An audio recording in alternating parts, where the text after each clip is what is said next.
Hello and welcome to Big Fly Baseball League Game Stats Training. So it's season 9, so we're changing up the way game stats work a little bit. It looks pretty familiar for those of you who are already familiar or who have been doing stats. This top area up here, it's all the same. You put in the teams, you put in the players, you put in the positions. Pitchers will automatically fill out. That's all the same. Um, these are gonna automatically fill out the box score.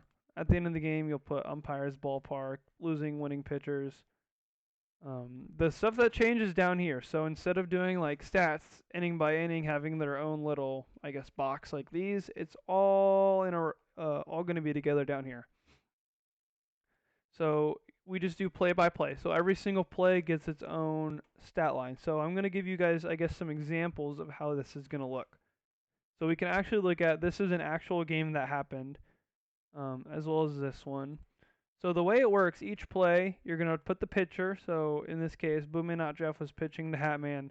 Hatman, he walked. So he got hit by a pitch. So he had a plate appearance and he got hit by a pitch. He later scored, so we added the run, which went to Boomy Not Jeff. Okay. Next hitter, still Boomy Not Jeff pitching. Next hitter hits a 2-run home run. So pretty simple. You know, give him that bat, the hits, all this stuff. It's the same. You know this. Now, a couple things that are a little different.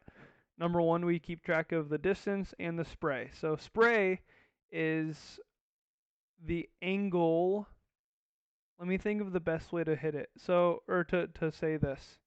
So this tells us where they hit the ball on the field, whether it was left field, right field, center field.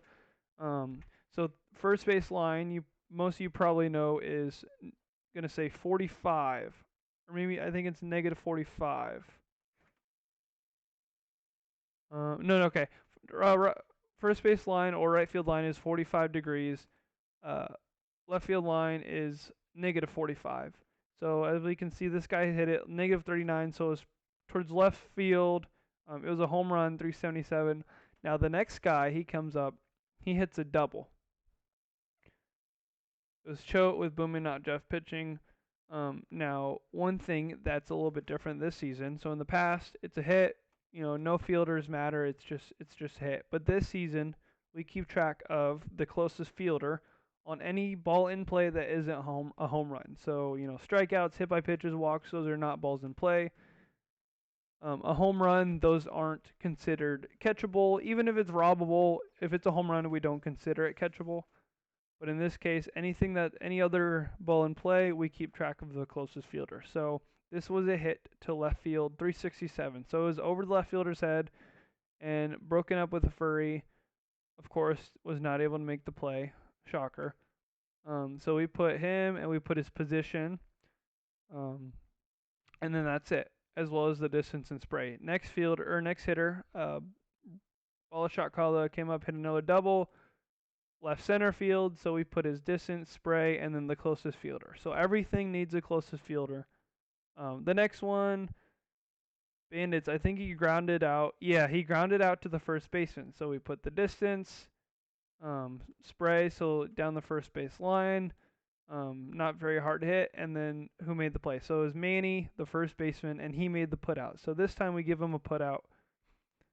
Next player, it was a strikeout, so there's no fielder, no distance, no spray, and so on. So every single play, as you can see, unless it was a home run or one of these three, based on balls hit by pitch, strikeout, it's going to get a fielder. Another thing I want to mention, you'll see here, Grand had a run, but he didn't have anything in here. So Grand was a pinch runner. So anytime a pinch runner would score, I just give them their own line. And you'll give them, whoever's pitching, you'll put the pitcher that was pitching when that runner got on base. So for example, if player gets on base with one pitcher pitching, and then a different pitcher comes in to relieve him, and then they pinch run, that run still goes to the first pitcher. So in order for it to automatically keep track, you're going to put the old pitcher right here when Grand scores. So let's, if somebody were to come in for Choate here, but then Grand still scored, it would still go to Choate's runs. If you have any questions about that, feel free to message me, DM me. I'll clear that out, clear it up the best I can. Some other things, like some things don't need another line, but they can. Like stolen bases, if they get a hit and then they steal a base, it really doesn't matter if it has its own line. Some people might do it, some people might not. It's more so up to you, whatever helps you keep track the most. As you can see, there's 3 fielder lines because some plays have more than one fielder. Okay, so we keep track of putouts, errors, guns. Guns are the same, so outfield, if you throw a guy out who's trying to advance bases, just not at first base. But if they're trying to advance an extra base and you throw them out, it's a gun. Putouts. So this was a double play here. So grounded out to the pitcher, who threw it to first base, and then I think Costa threw the guy out at home. Somebody was running home and Costa threw him out. So then Costa gets the putout, and they're on their own separate lines. One other thing I wanted to mention, where was it? So this play right here. What happened on this play? Robbie's pitching to Recon. Recon hits it -16, so kind of left center field, 232, so not too deep, but it's in the gap, it's down, it's a tough play. Bars was the closest fielder, but he didn't make the play, but he later ended up tagging somebody out. So what we're going to do, when the ball was hit, the closest player was Bars, but then the putout took place later in the play, so then Foley Bars it gets the putout, but it has to be its own little thing because this is one part of the play. This was another part of the play. Not that it matters to most people, but the reason being, anything in this column is going to go for like expected stats. So if we give Foley Bars the putout, it's going to think that this distance and this spray resulted in an out, when in reality it resulted in a hit. So that's pretty much that. There's not really, I'm trying to think. Oh, the other thing, earn runs, at least as of now, we just kind of have to keep track of earn runs ourselves. So try to make it a habit after, I guess, every inning or so to go up here and see and type in the earn runs. I'm still trying to figure out if I can update that. But yeah, that's something you guys will have to work on, at least for the time being.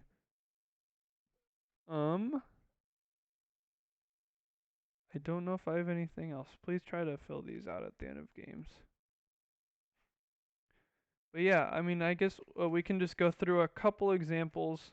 So so let's say, player 0 is pitching to player 1. He hits a single, and it goes about 300 distance to -44. So it's right down the right field line. Player 8 is in right field. Now, I wouldn't exactly base it off of this because, guys, they change positions during the games. But just for the sake of this, I'm going to look up here and see who the fielders are. But it's a hit. So he was the closest fielder, but it's not a putout. So we just make him closest fielder.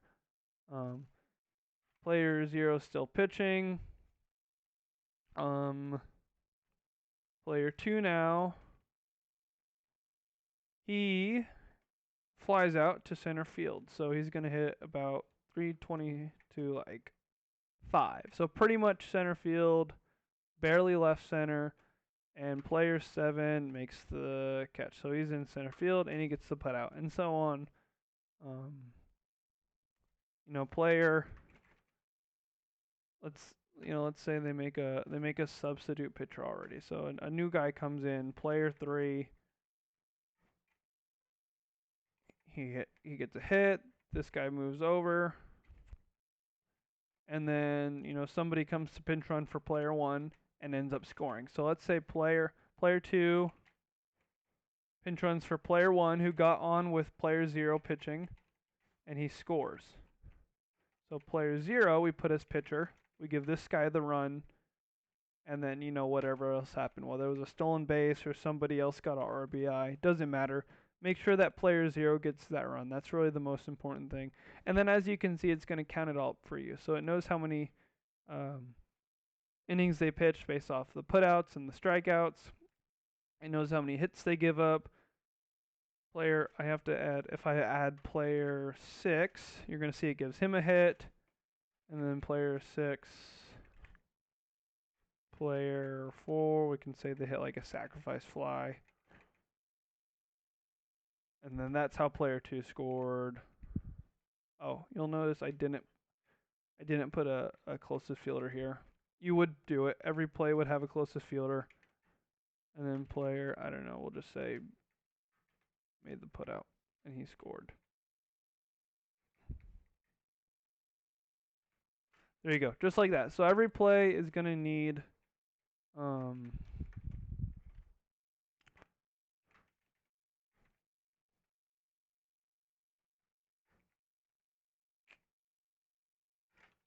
every play will need a distance and a spray. Every play will need a closest fielder.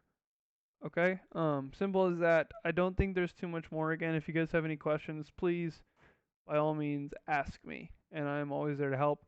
Lastly, I would suggest, at least in the beginning, we could be doing this with a partner. So probably whoever's home plate umpire, and then a second guy should be doing these. Just split it up. You know, one guy's doing the offensive stats, one guy's doing distance, spray, and all the defensive stats. It just makes it a lot easier because as of now, we're still getting used to it. It is a lot. Robbie and I are doing our best to make it easier, but at the time being, that's just kind of where we are, okay? All right, thanks, guys.